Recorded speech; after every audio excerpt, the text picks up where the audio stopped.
ప్రణామాలు. ఈరోజు ఈ వీడియోలో శ్రీరామచంద్రుని సంపూర్ణ రచనలు సంపుటి 1లో మతము అనే అధ్యాయం మీద మనం ఇదివరలో ఒక వీడియో చేసాము. అది అతి పెద్ద చాప్టర్ అవ్వడం వలన ఇది రెండో భాగముగా నేను 2 భాగాలుగా చేయవలసి వచ్చింది.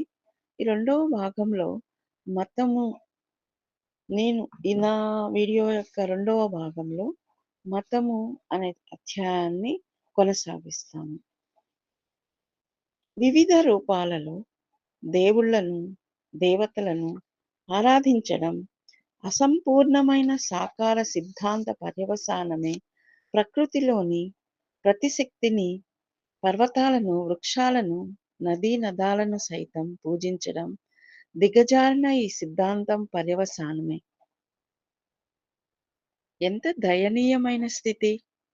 ఆ ప్రభువుని పూజించడానికి బదులు ఆయనను పూర్తిగా విస్మరించి ఆయన సేవకులను ఆరాధిస్తున్నాం. మనలో బాగుగా పాతుకుపోయిన ఈ దురభిమానాలకు వ్యతిరేకంగా ఒక్క మాటను కూడా వినడానికి సిద్ధంగా లేము. ఫలితంగా నేడు మనకు ఎన్నెన్నో తెగలు, మతాలు కనబడుతున్నాయి. ఒక్కొక్కరు వారి వారి దేవుళ్ళనో, దేవతలను తమకు అనుకూలమైన పద్ధతిలో పూజిస్తున్నారు. చాలా సందర్భాలలో వారి దృష్టి అంతా ఏవో కష్టాల నుండి, బాధల నుండి గట్టెక్కడమో, భౌతిక సంపదలను ఆర్జించడమో అవుతోంది తప్ప కనీసం ముక్తి కోసం కూడా కాదని స్పష్టమవుతుంది. ప్రజలు ఈ విధమైన ఆరాధనా పద్ధతుల వైపుకు మొగ్గు చూపడం పరిస్థితుల ప్రాబల్యం వలననో లేదా ఆత్మ సాక్షాత్కార విషయంలో ఏమాత్రం అనుభవజ్ఞం లేని మార్గదర్శకుల పెడత్రోవ పట్టడం వల్లనో జరుగుతుంది. భగవద్గీతలో శ్రీకృష్ణ పరమాత్మ ఈ విషయాన్ని స్పష్టంగా చెప్పాడు. దేవుళ్ళను కొలిచేవారు మహా అయితే ఆ దేవుళ్ళున్న స్థాయికి మాత్రమే చేరుకుంటారు. ఆ స్థితి పరిమితమైనది. ముక్తి కన్నా ఎంతో తక్కువది. ఆ దేవుళ్ళకే దానిని మించి వెళ్ళడం సాధ్యం కాని పని. అటువంటప్పుడు వారి భక్తులకు అంతకంటే మించి వెళ్ళడం అనే ప్రశ్నే లేదు. ఆ విధంగా సత్తత్వమే మన లక్ష్యం అయినప్పుడు ఆ దేవుళ్ళు, దేవతలు ఏ విధంగా ఉపయోగపడలేరనేది స్పష్టమవుతుంది. ఈ అంశాన్ని రాజయోగ ప్రభావము అనే నా గ్రంథంలో మరింత స్పష్టంగా వివరించాను. ప్రాపంచికమైన భోగభాగ్యాల కోసం దేవుళ్ళను, దేవతలను ప్రసన్నం చేసుకోవడానికి సాధారణంగా అనుసరించే యాంత్రికమైన పూజా విధానం కూడా మరొక మూఢత్వమే. అది ఎంత మాత్రం పూజ కానే కాదు. అటువంటి వారు ఒక కూలీ వాని పాత్రను మాత్రమే పోషిస్తున్నారని చెప్పవచ్చు. వారి శారీరక శ్రమకు తగిన రోజు కూలీ మాత్రమే ఆ రోజు చివరన వారికి దక్కుతుంది. భగవంతుని స్థూల రూపాన్ని మనసులో పెట్టుకుని దాన్నే భక్తి శ్రద్ధలతో పదే పదే పూజించటం వలన వారిలో అంతర్గత స్థౌల్యం పెరుగుతుంది. అలా చాలా కాలం పాటు చేసినట్లయితే వారిలోని స్థౌల్యత మరింత ఘనీభవించి సత్తత్వాన్ని చేరుకునే మార్గం పూర్తిగా మూసుకుపోతుంది. దాని ఫలితం ఎలా ఉంటుందో ఎవరైనా ఊహించవచ్చు. ప్రారంభంలోనే నిర్గుణ పరబ్రహ్మను ఆరాధించటం సామాన్య మానవులకు కష్టమని తలచి ప్రాచీన కాలపు ఋషులు వారిని ఉద్ధరించడానికి సులువైన విధానాలను రూపొందించారు. సగటు మానవులకు సులభంగా అర్థమయ్యే స్థూల రూపాన్ని ప్రారంభంలో ఆరాధనకు ప్రవేశపెట్టారు. సులభంగా అర్థం చేసుకోగలిగే విషయాలు వేర్వేరు వ్యక్తులకు వేరువేరుగా ఉంటాయి. అతి తక్కువ స్థాయిలో ఉండే వారి కొరకు బయటకు కనపడే స్థూల రూపాన్ని, అంతకంటే ఉన్నత స్థాయిలో ఉన్న వారి కోసం తేజస్సు, జ్యోతిరి లేదా ఏదో ఒక దివ్య భావనను ప్రతిపాదించారు. ఉన్నతమైన సంస్కృతి పరులకు భగవంతుడు అనే సూక్ష్మ భావనే సరిపోయింది. ఆ విధంగా అతి తక్కువ స్థాయిలో ఉన్న వారి కోసమే విగ్రహాలు, చిత్రాలు వంటి స్థూల రూపాలనేర్పరిచి, వాటిని కూడా తాత్కాలికంగా మాత్రమే ఆరాధించమని చెప్పారు. వారు కొంత అభివృద్ధిని సాధించిన పిదప స్థూల రూప ఆరాధనను వదిలిపెట్టి సూక్ష్మ రూపాన్ని చేపట్టి తదుపరి దశను ఆరంభించారు. ఇలా బాల్యంలో చిన్న పిల్లలతో అక్షరాలు దిద్దించడం వంటిది. కొంత అభ్యాసం తర్వాత తమంతట తాముగా వ్రాయ నేర్చినప్పుడు అక్షరాలు దిద్దనవసరం లేదు. ఈ విధంగా తొలి దశలో ఉన్న సాధకుల కోసం తాత్కాలికంగా మాత్రమే స్థూల రూప ఆరాధనను సూచించారు. ఆ తర్వాత వారు తదుపరి దశకు చేరుకునేవారు. అంతేకాక ఆరాధన కోసం ఉద్దేశించబడిన విగ్రహాలను ఆధ్యాత్మిక శక్తితో నింపేవారు.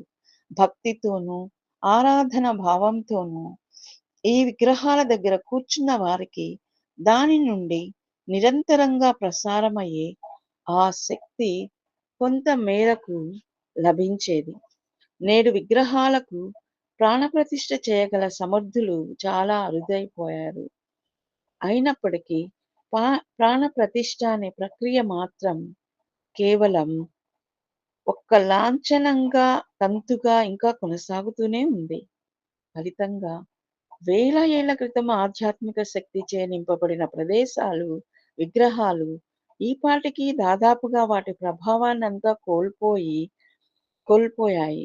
పర్యవసానంగా అక్కడ భక్తి శ్రద్ధలతో ఆరాధన చేసే వారికి ఎటువంటి ప్రయోజనం కలగడం లేదు.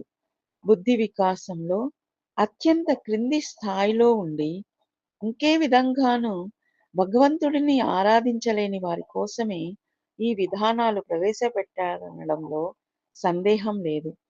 ఇలాంటి సాధనను మొండిగా చివరి వరకు కొనసాగించినట్లయితే ఎలాంటి ఆధ్యాత్మిక ప్రయోజనం సిద్ధింపకపోగా ఆరాధనలోని అసలు ఉద్దేశమే దెబ్బతింటుంది. ఈ భావననే సంత్ కబీరు ఈ క్రింది వాక్యాల్లో అందంగా చెప్పాడు. పాహన్ పూజే హరి మిలే తో పూజియే పహాడ్, తాతే యహ్ చక్కి భలి పీస్ ఖాయే సంసార్. రాయిని పూజించడం వలన పరమాత్మను చేరుకోగలిగినట్లయితే నేను పర్వతాన్నే పూజించడానికి సిద్ధంగా ఉన్నాను. కానీ అంతకంటే ప్రజల ఆకలిని తీర్చే జొన్నలు విసిరే తిరగలి రాయిని పూజించటమే మేలేమో.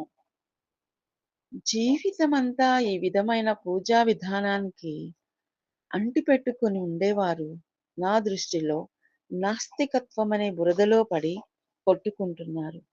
వారిని దాని నుండి పైకి లాగడం చాలా కష్టం.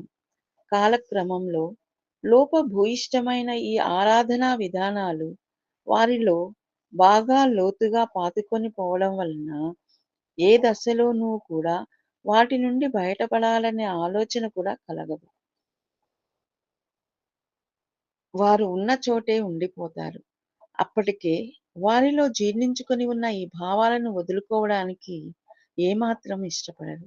అంతేకాదు, వారు తమ ఆలోచనా శక్తిని ప్రయోగించి వాటిని మరింత శక్తివంతంగాను, స్థౌల్యంగాను తయారు చేస్తారు. ప్రతి వస్తువు తమ రూపాన్ని పోలిన రూపాన్నే ప్రతిబింబిస్తుంది.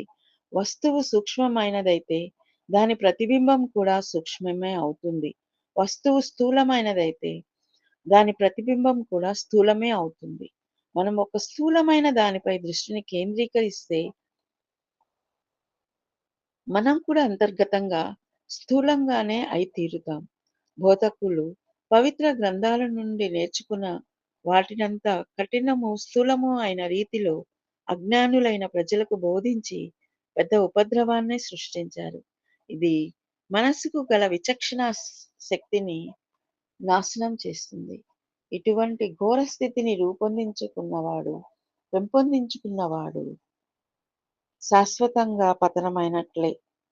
విశాల దృక్పథాన్ని కోల్పోయి ఆపై పురోగతి చెందే సామర్థ్యం అతనిలో అంతరిస్తుంది. అట్టి వారిని తమ కార్యకలాపాలను చిన్న పరిధికే పరిమితం చేసి అదే తమ సర్వస్వం అనుకునే బావిలో కప్పలతో పోల్చవచ్చు.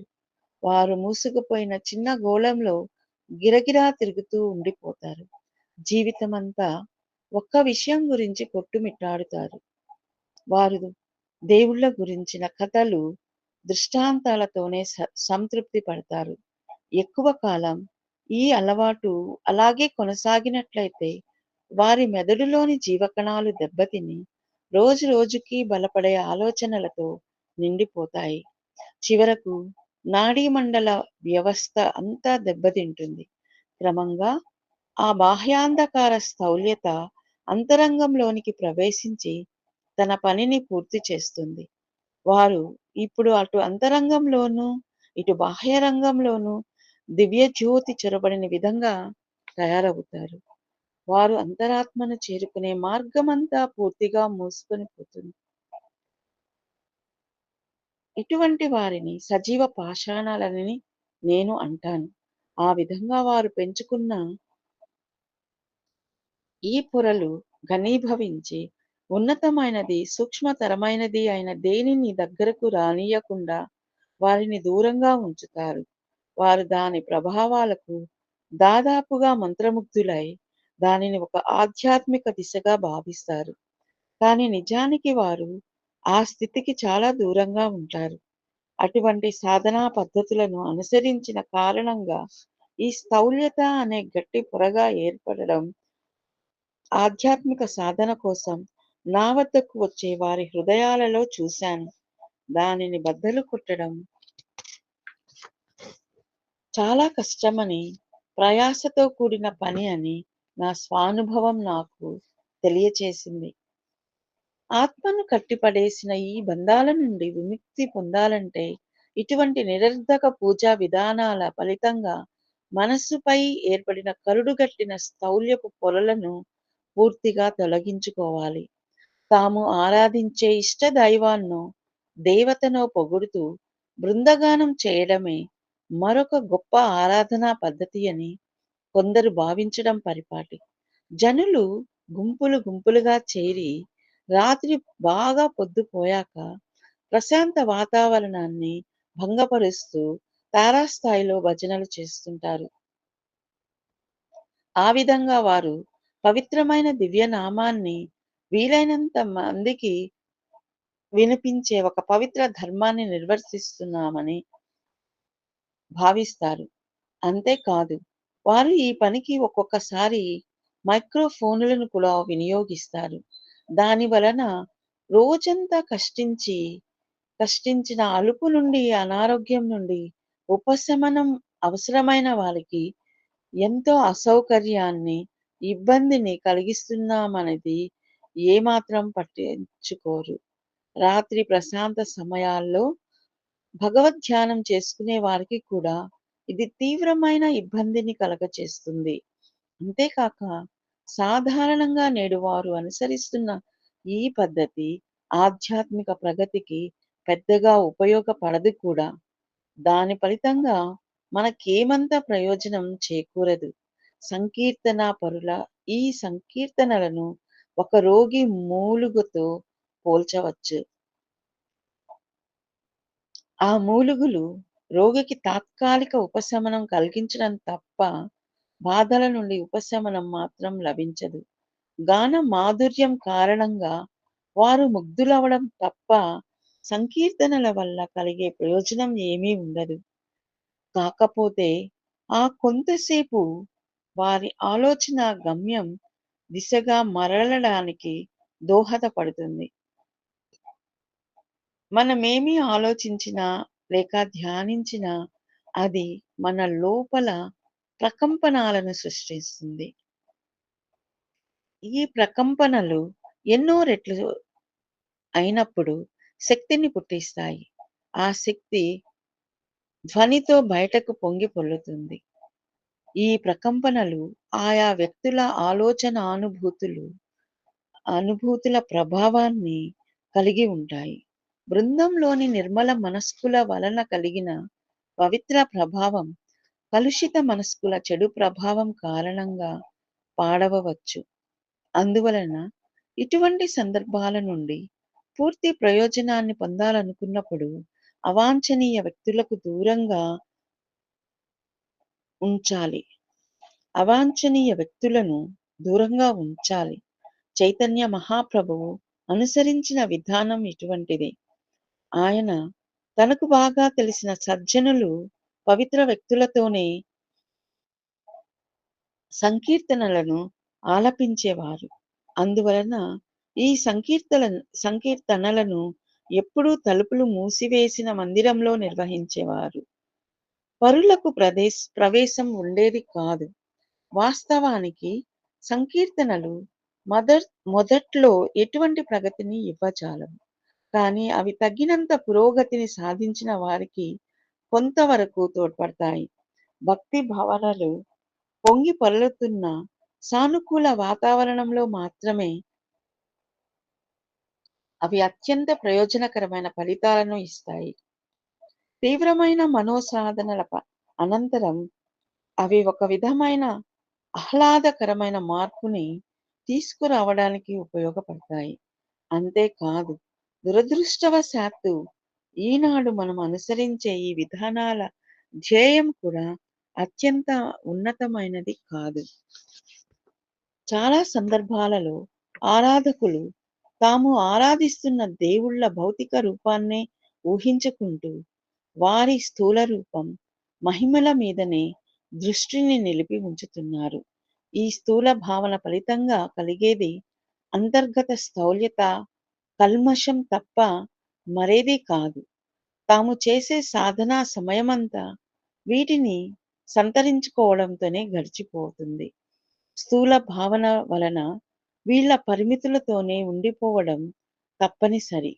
అంతిమ గమ్యాన్ని చేరుకోవడంలో గాని, పరిపూర్ణ ముక్తిని పొందడం కానీ ఎన్నటికీ పడదు. ఈ కారణంగానే ఏళ్ల తరబడి సాధన చేసినప్పటికీ వారు ఇంకా అధమ స్థానంలోనే ఉండిపోయి ఉన్నత స్థితులను పొందలేకపోతున్నారు. ఇంకా చెప్పాలంటే ప్రాణవాయువు సైతం లభించని మురికి కూపంలోనే అన్నింటినీ వెతుక్కుంటున్నారు. అంతేకాక అటువంటి మురికి కూపాన్ని వారు తమ శాశ్వత నివాసంగా ఏర్పాటు చేసుకున్నారు. ముత్యాలు తయారు కావడానికి తగినంత కాంతి అవసరం. బంధాల నుండి సంపూర్ణ విముక్తిని సాధించాలంటే ఆ దివ్య గుణాలకు అతి దగ్గరగా ఉంటూ ఆయనతో సంపూర్ణ సారూప్యాన్ని పొందేలా అత్యంత తేలికగా సూక్ష్మ తరంగాను తయారు కావడానికి కృషి చేయాలి. అందుకు కావాల్సిన ఉన్నత ప్రమాణానికి చేరుకోగలిగిన వానికే, కేవలం అట్టి వానికే ఆ యథార్థ జీవనామృతం లభిస్తుంది. ప్రణామాలు. మతం